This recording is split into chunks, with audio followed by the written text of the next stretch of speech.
하나님께서는 전능하신 하나님이십니다. 전능하신 하나님.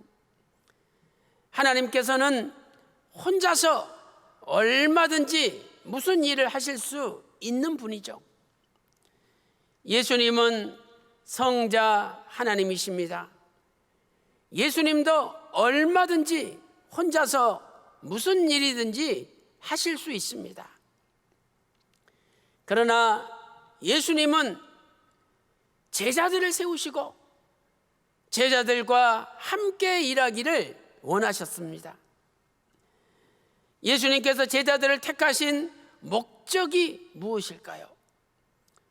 첫 번째는 자기와 예수님과 함께 하시기 위해서, 두 번째는 보내사 전도하시기 위하여 제자들을 불렀습니다. 세 번째는 귀신을 내어 쫓는 권세를 주시려고 부르셨습니다. 마가복음 3장 14절과 마가복음 3장 15절에 기록되어 있죠. 자기와 함께 하시고 보내어 전도하게 하시고 또 귀신을 내어 쫓는 권세를 주셨습니다. 그런데 이상하게도 예수님께서는 아주 중요한 일을 하실 때 9명의 제자는 데려가지 않으시고 3명의 제자만 데려가셨습니다. 아니, 예수님의 제자들을 택하신 목적 첫 번째가 자기와 함께 있게 하시려고 선택하셨으면 당연히 모든 제자를 다 데리고 가야 되죠. 그런데 예수님은 3명의 제자들과만 함께 하셨습니다. 9명의 제자는 뒤처진 제자들이 되었던 것이죠. 그렇다면 왜 9명의 제자는 뒤처진 제자들이 되었을까요? 오늘 그 이유를 몇 가지 상고하고자 합니다. 첫 번째로 힘든 것을 싫어했기 때문이죠. 사람들은 누구나 편한 일을 좋아하고 쉬운 일을 좋아합니다. 누구나 힘든 일, 어려운 일은 하기 싫어합니다. 9명의 제자들은 힘든 일을 하기를 싫어했고 힘든 곳에 가는 것을 싫어했던 것이죠. 아니, 예수님께서 전지전능하신 하나님이신데 그 제자들의 마음 그 속에 무슨 생각을 하고 있는지 모르시겠습니까? 다 꿰뚫어 보시는 거예요. 마태복음 9장 4절 말씀 보니까 예수께서 그 생각을 하시고, 마태복음 12장 25절에도 예수께서 저희 생각을 아시고라고 말씀하고 있습니다. 또한 예수님께서 누구에게 증거받을 필요도 없는 분이시죠. 우리는 야, 그 사람 요새 어때? 이렇게 물어보잖아요. 예수님은 물어보지 않아도 다 아신다는 거예요. 요한복음 2장 24절 말씀 보니까 예수님은 모든 사람을 다 아셨습니다. 또 요한복음 2장 25절에서는 사람의 속에 있는 것도 다 아셨습니다. 사람 속에 있는 것도 다 아셨다는 거예요. 첫째로 예수님께서 3명의 제자만 데리고 가신 곳은 어디입니까? 예수님이 9명의 제자들 속을 보니까 가기 싫어하는 것이 보이거든요. 그래서 3명만 데리고 가신 거죠. 그렇다면 3명만 데리고 가신 장소가 어디입니까? 첫째로 회당장 야이로의 딸이 죽은 곳이죠. 회당장 야이로의 딸이 죽었는데 거기에 3명만 데리고 가셨어요. 마가복음 5장 37절 말씀 보세요. 5장 37절에서 베드로와 야고보의 형제 요한 외에 아무도 따라옴을 허락지 아니하시고 마가복음 5장 40절 보세요. 예수께서 다 내어 보내신 후에 아이의 부모와 또 자기와 함께한 자들을 데리시고, 이 자기와 함께한 자들이 베드로, 야고보, 요한이죠. 베드로, 야고보, 요한만 데리고 가신 거예요. 두 번째는 예수님께서 변화되신 높은 산이었습니다. 높은 산에 올라가 변화되셨는데 베드로, 야고보, 요한 3명만 데리고 가신 거죠. 마태복음 17장 1절 말씀 보세요. 엿새 후에 예수께서 베드로와 야고보와 요한을 데리시고 따로 높은 산에 가셨더니, 이렇게 말씀하고 있습니다. 세 번째 장소는 겟세마네 동산에 기도하시던 곳이었습니다. 겟세마네 동산에 기도하시던 곳. 마태복음 26장 36절 말씀 보세요. 이에 예수께서 제자들과 함께 겟세마네라 하는 곳에 이르러, 겟세마네는 같이 가셨죠. 그런데 예수님께서 내가 저기 가서 기도할 동안에 너희는 여기 앉으라. 예수님은 저쪽에 겟세마네 외진 곳에서 기도하셨습니다. 37절 말씀 보니까 베드로와 세베대의 두 아들을 데리고 가실새 고민하고 슬퍼하사 9명은 남겨두시고 베드로, 야고보, 요한만 데리시고 기도하는 장소에 가신 겁니다. 일대지 두 번째로 세 장소의 공통점은 무엇이었습니까? 세 장소의 공통점은요, 다 힘든 장소라는 거예요. 힘든 곳. 첫째로 회당장 야이로의 딸이 죽은 곳은 썩은 냄새가 나는 곳이죠. 시체가 있는 곳입니다. 슬픔과 가슴 아픈 것이 메아리치는 곳입니다. 과거에 원로 목사님께서 우리들한테 어느 상가에 다 가라, 다 가서 조문하라 명령하신 적이 있죠. 그러면 우리 마음속에 은근히 가기 싫은데 왜 다 가라 그러시냐고 이런 마음이 들 때가 있었죠.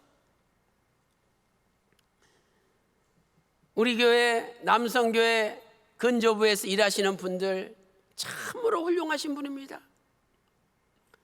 올해도 얼마나 많이 상이 나고 직접 운구해서 산을 올라갈 때 얼마나 힘듭니까? 그런데도 군소리 없이 기쁜 마음으로, 감사한 마음으로 사명을 감당할 때 자식들이 잘 되고 하나님이 건강의 복을 주시고 앞길이 환하게 열리는 겁니다. 두 번째로 예수님 변화하신 높은 산은 어떤 곳입니까? 높은 산이니까 당연히 힘든 곳이죠. 올라가야 되는 곳, 숨이 차고 땀이 나는 곳이 높은 산입니다. 세 번째, 겟세마네 기도하는 장소는 어떤 곳입니까? 겟세마네 외진 곳이죠. 예수님이 땀방울이 핏방울이 되도록 기도하시던 곳입니다.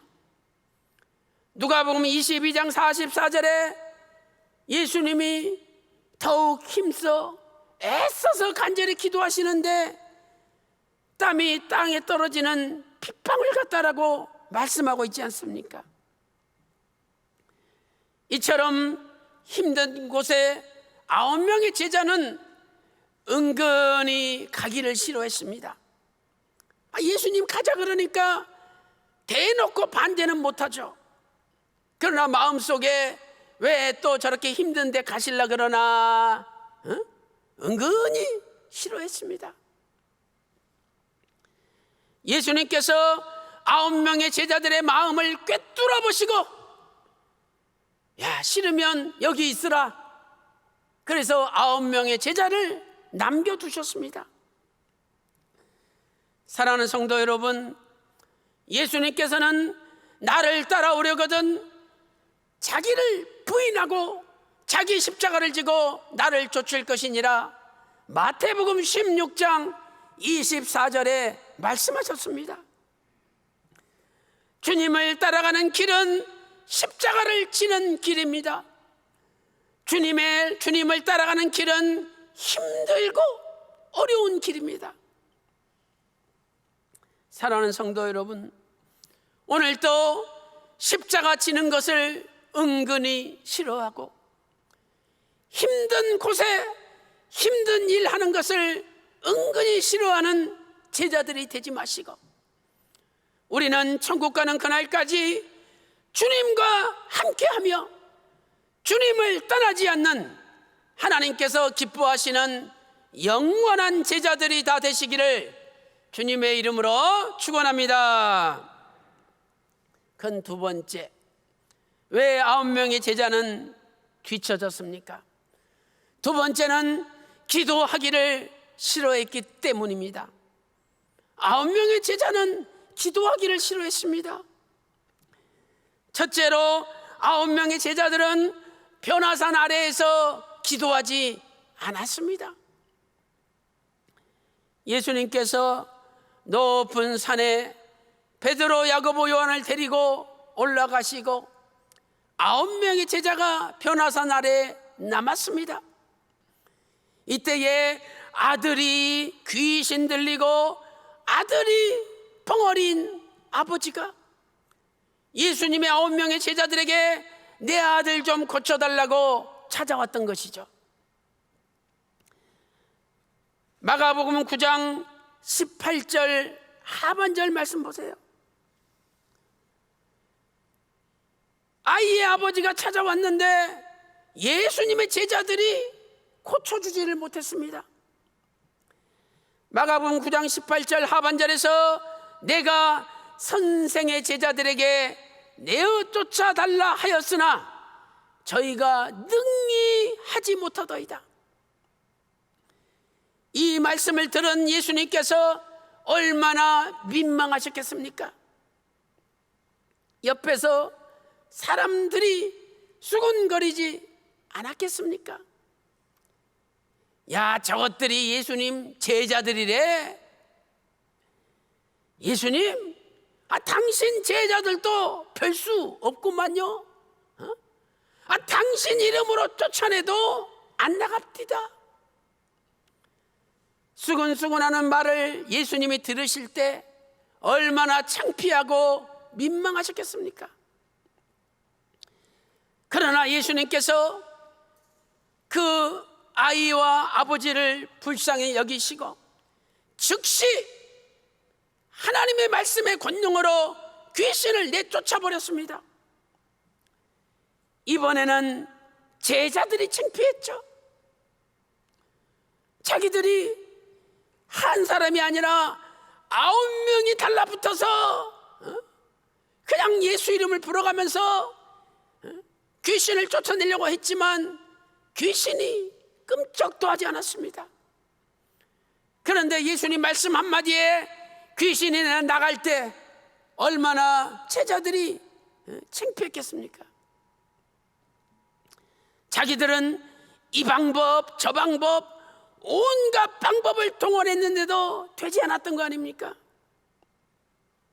그래서 어떤 집에 제자들과 함께 들어가시는데 예수님께 종용이 아주 작은 목소리로 물어봅니다.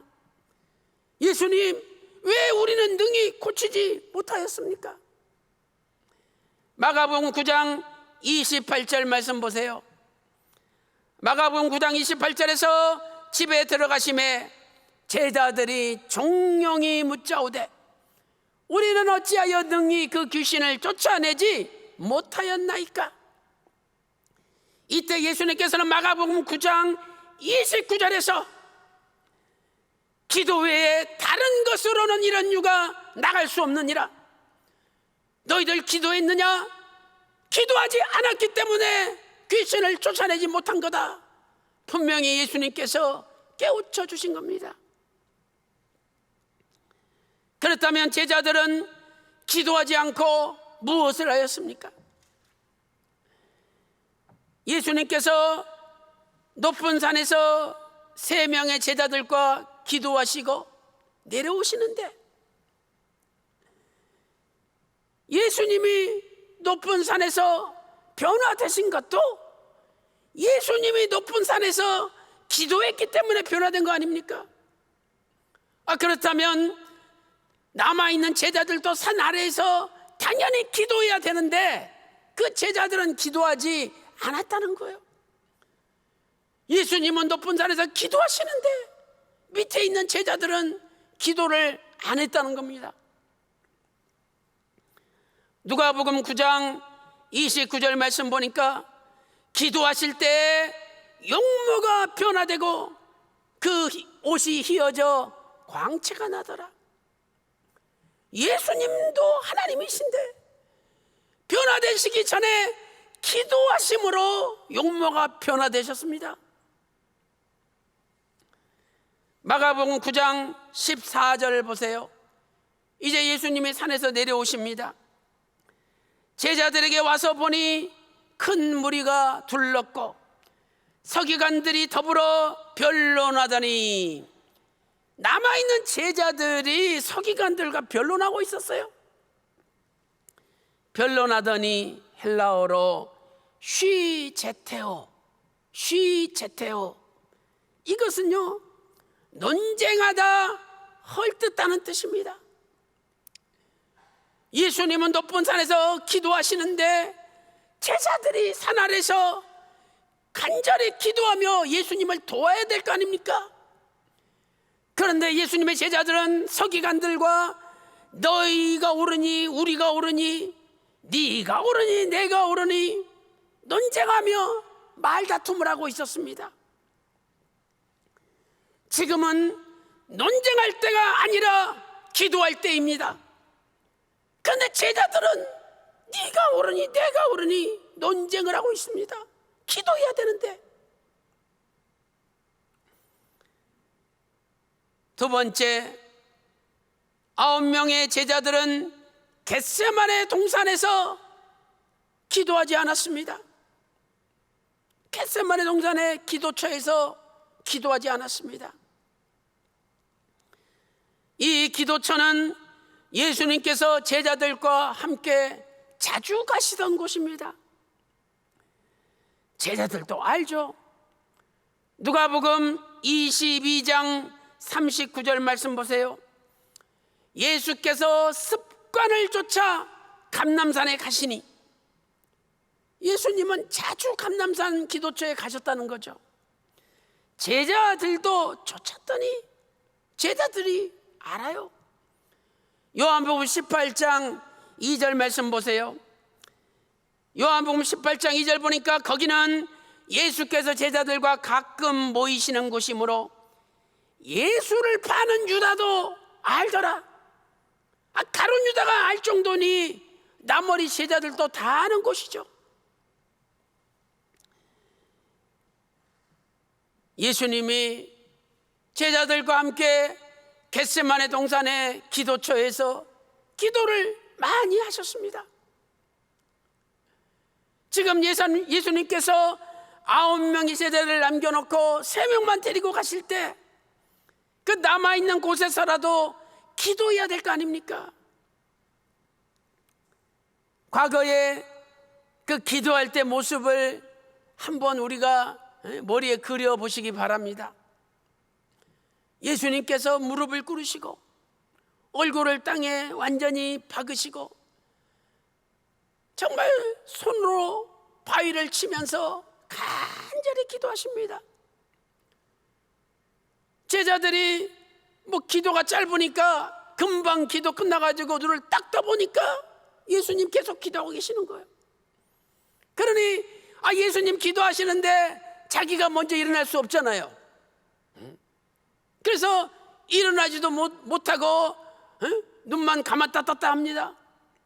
다리는 아프니까 다리 폈다가 오므렸다가 폈다가 오므렸다가 또 예수님 언제 끝나시나 쳐다봅니다. 일어나지도 못하고 힘들죠. 그러니 예수님이 야 겟세마네 가자 그러시면 벌써 가슴에 아유 또 가시나 안 갔으면 좋은데 이런 마음이 드는 거예요.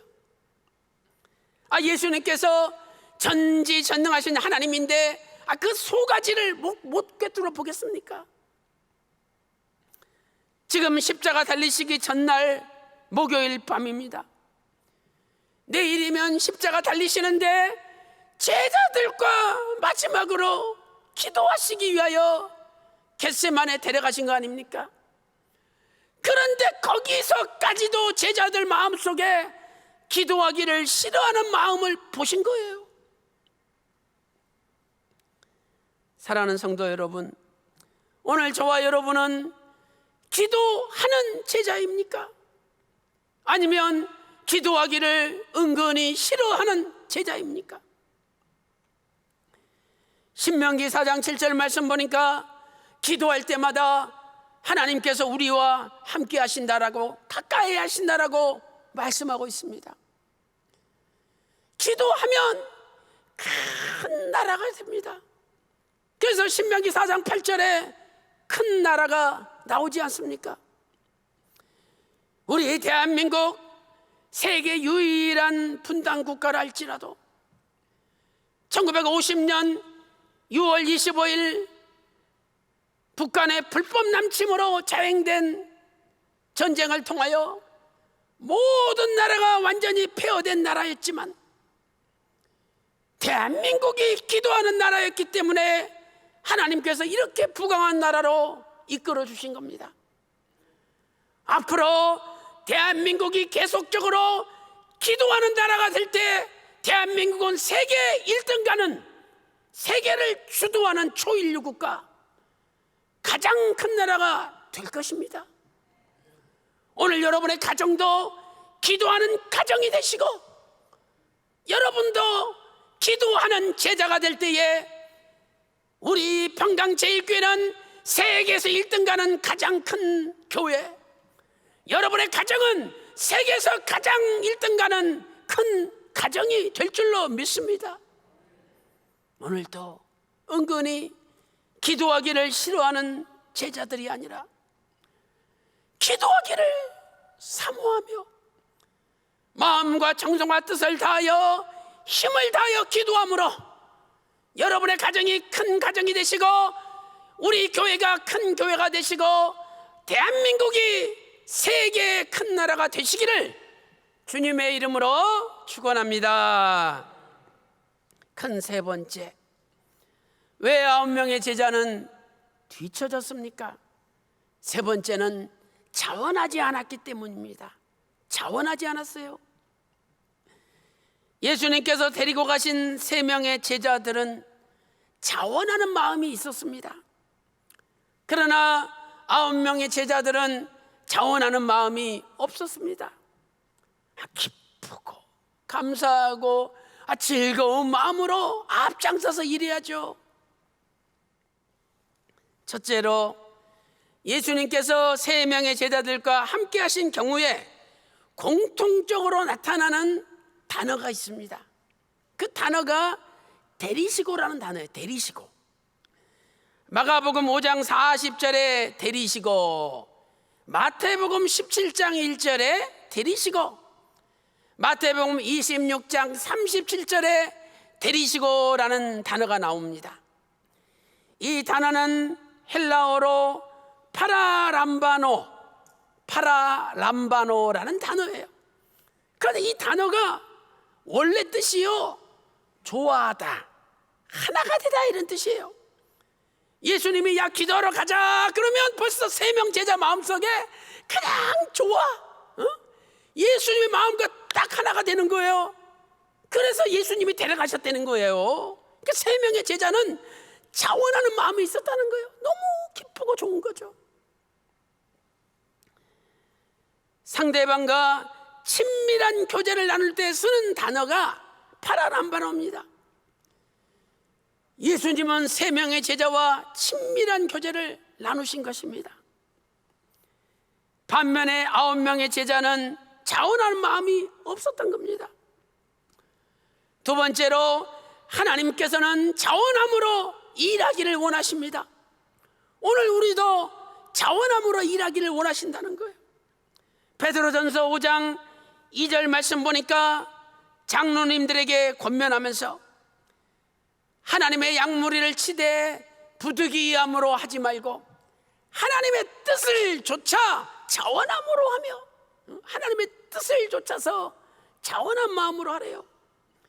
육신의 뜻을 좇아, 육신의 욕심을 쫓아서 하지 말고 하나님의 뜻 앞에 자원함으로 하라 명령하고 있습니다. 구약시대 장막을 짓기 위하여 예물을 가져왔는데 자원하는 사람들이 가져왔습니다.